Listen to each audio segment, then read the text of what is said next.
Welcome to my channel. This is Our Life Simplified. And if you are new here, thank you for joining. If you have seen some of my videos, welcome back. For those of you who are new, just to kind of let you know what this channel is about, Our Life Simplified, I'm trying to get back to the basics, both Todd and I. We used to be social butterflies and traveled and always around people and crowds. After COVID, I don't know if people always were like that, but it seemed like people started becoming real jerks. And so we ended up just deciding we're going to hang out at the house. Things started getting expensive, so we started doing way more for ourselves to try to keep costs down. And on this channel, you're going to find a variety of things. We don't go out much, at least not lately. After COVID had hit and full blown, I got involved in, I got chickens back in 2021, and I got more involved in gardening.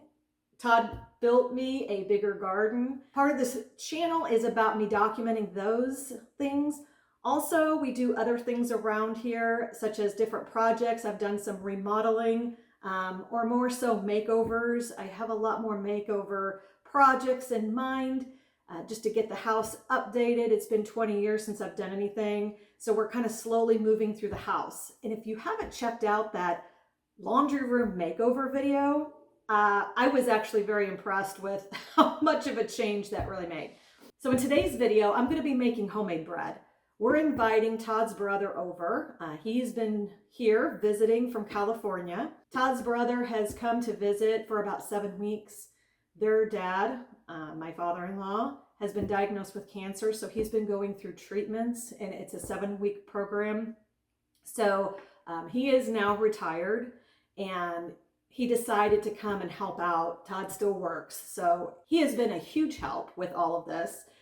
And because the treatments have been daily, Monday through Friday, so Todd wanted to invite him over and cook him a ribeye steak dinner. And I said I would go ahead and make the homemade bread. Now, this is my version of the homemade bread. I wanted to show you how quick and easy this really is. It's super simple. I know I've kneaded bread before. I'm gonna let the mixer do all the kneading and the hard work. But let me show you how easy it is to make homemade bread from scratch for probably less than $1. All right, so if you wanna cook along with me, let me go ahead and tell you what all the ingredients are so you can get all of it prepped and ready to go. I'll go ahead and I will put the recipe on the screen so you can do the screenshot of it.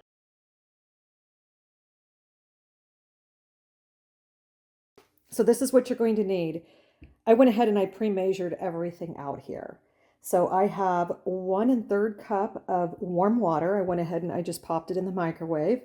And then to make sure you test the water, I like to have it at 105, between 105 and 110.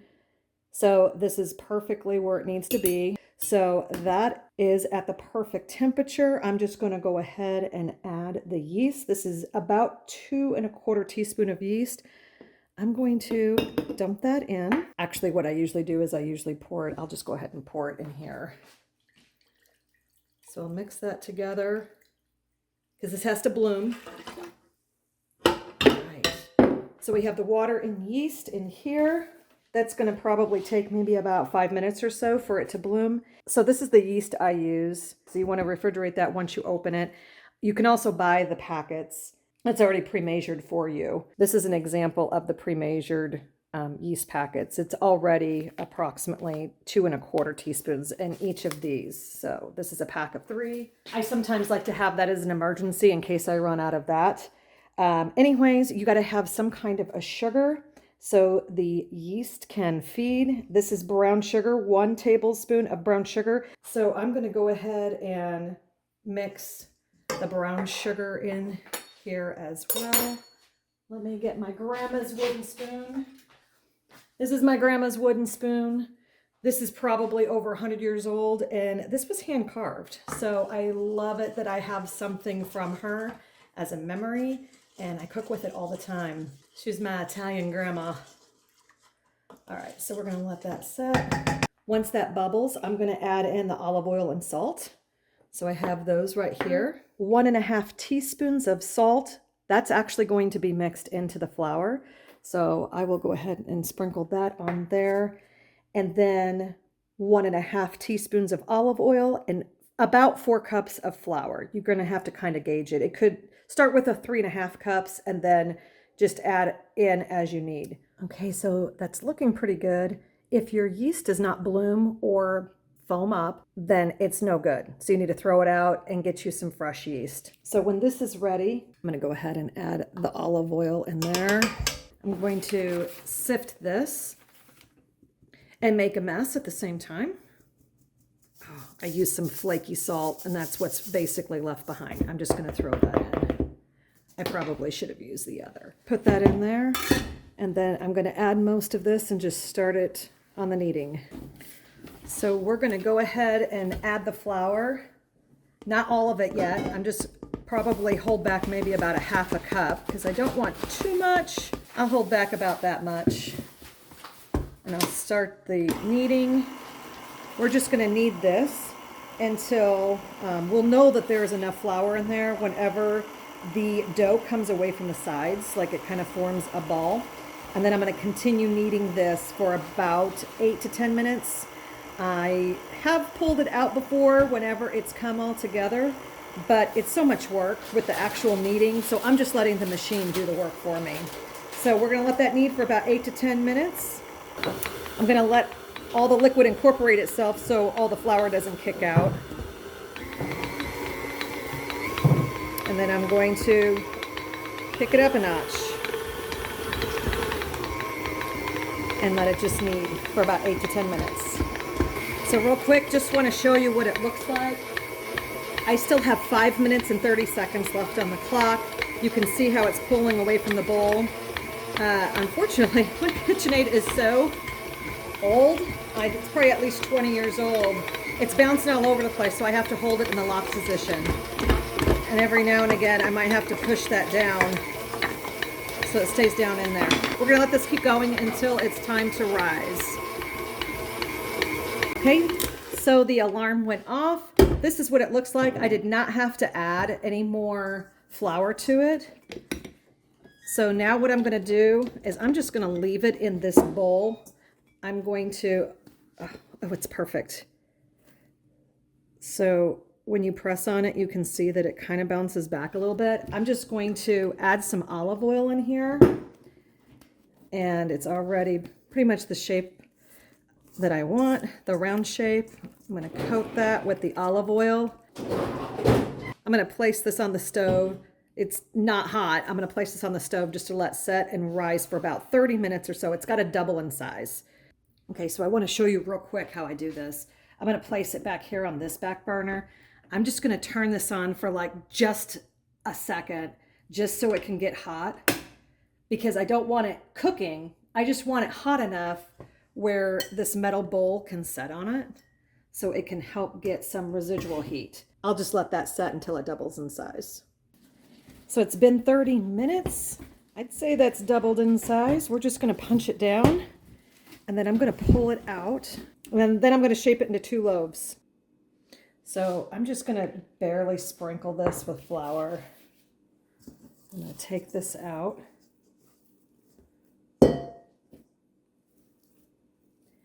And just kind of, I'm going to cut this. Oh, Todd always washes the stuff I'm working on. I don't know what he did with that spatula I had out. So I'm just going to cut this in half, and I'm just going to kind of form it into a ball. And form it into a loaf.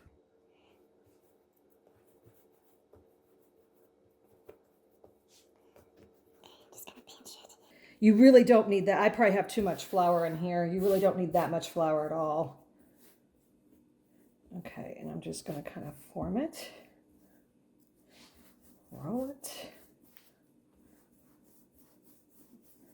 Because I want a loaf shape.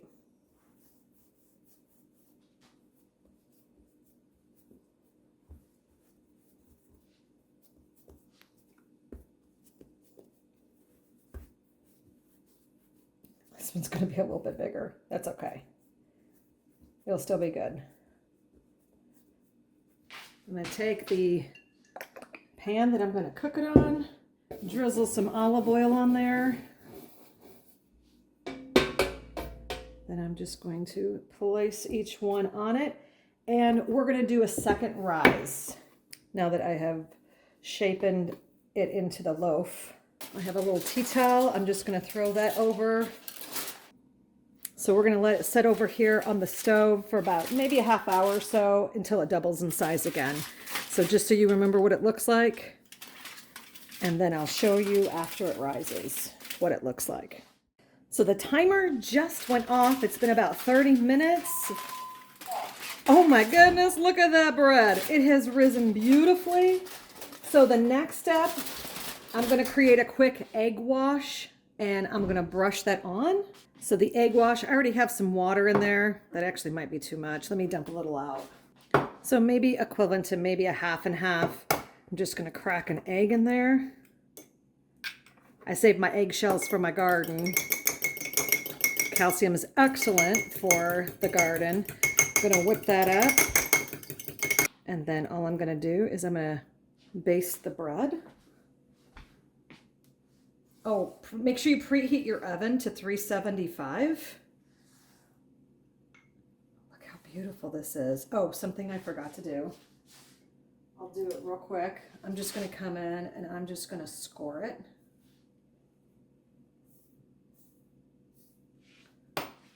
Right, a little scoring there. Okay, so then go ahead and continue basting this. Oh, this is going to be beautiful. And this really makes a huge difference when you baste your bread. You probably don't have to, but it makes it nice and shiny and golden brown and beautiful. You'll see whenever it comes out of the oven. I had already been cooking croutons because for the salad, and you can see how much is left. There is actually a lot left. But anyways, I made homemade croutons. So the oven has already been preheated. If you want to know how to make croutons, super easy. I took, this is our cast iron pan. I had butter and olive oil, and I put in salt, pepper, garlic, or I call it the trifecta seasoning. And then once that was all melted and mixed together, I took our bread that we had. This was actually leftover bread. It was beer bread from a party we just had. I had made fondue, and Brian, who's coming over tonight, used his beer bread, cut it into chunks to dip in the fondue, but we had a lot of leftover. So I took the chunks, threw it in a Ziploc bag, threw it in the freezer. I just thawed these. So these are going to be croutons for salad tonight. Back to the homemade bread making. So I'm going to pop this in the oven. We are at 375. And we are going to bake this for approximately 25 to 30 minutes. Go ahead and get that timer going. We'll start with 25 and see how that does. So while that's baking in the oven, let me show you these steaks. These are the ribeyes. Check those out. Todd found a deal today on prime rib roast and he had him cut it down. So I think he said he got it for like $9 a pound, which is a fantastic deal. He said if you bought the ribeyes, it was going to be like 17 something a pound. He cut up some fresh herbs in my landscaping. I do plant herbs in my landscaping. It serves as dual purpose. We have some thyme and rosemary. This is going to be really good. So the timer just went off. It smells absolutely amazing. Okay, so we're going to look at this at the same time. I haven't even looked at it yet. Let's see what it looks like. Look at that. It's beautiful. Let me pull it out and I'm going to double check and make sure it is done. Okay, so we got a little twin baby stuff going on. I'm just going to tap it. It sounds like it's done. I'm going to let it cool for a few minutes and then I'm going to test the bottom side. So that's what it looks like on the bottom. It sounds like it's done. I am going to cut into this deliciousness and see how it tastes. Okay, so I know it's still kind of hot and I probably should let it cool a little bit more, but this smells absolutely amazing. All right, so you know the croutons that I showed you? These were the little tidbits of the seasonings that was left behind. I scraped that out of the pan, and then I'm just gonna add a little bit. I already shredded some Asiago cheese. This is one of my favorites. I'm gonna throw that in there with it. And then I'm gonna add some olive oil. So we have some dipping oil. And this is just gonna be something that we can kind of snack on along with whatever else we want the bread for. So I grabbed the smaller of the two breads, but all right, got that going. Todd's got some wine. He's going to be making some kind of a reduction sauce, I believe. He didn't tell me, but based on what I see going on here, he's got the wine and the herbs. So that's going to be good. So I am just going to stir this up. Oh my God, this bread, it just smells amazing. I'm just going to go ahead and I'm going to give it a, it feels good. Oh, look at that. Check this out.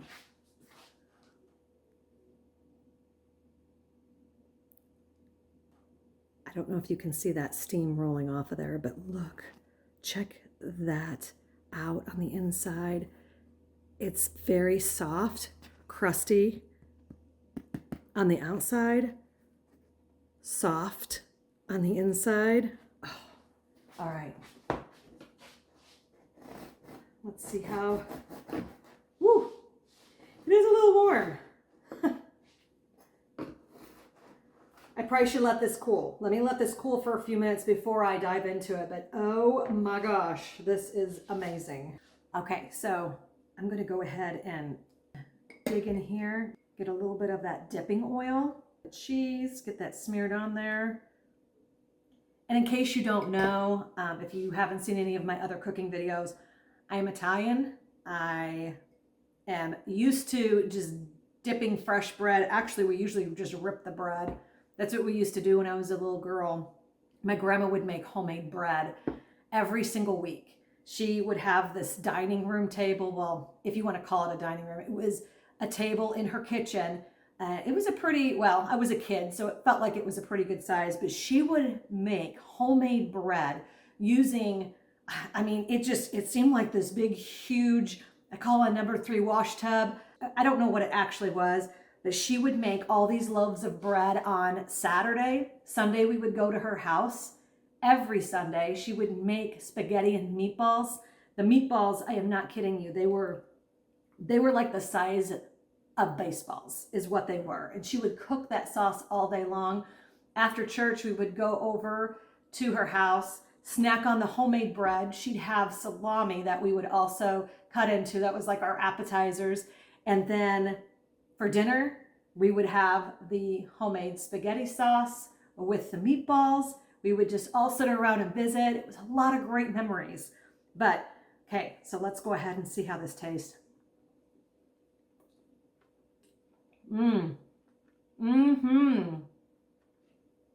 Oh my goodness. This isn't the first time I've tasted this, but it is equally as delicious every time I try this. This is absolutely amazing bread.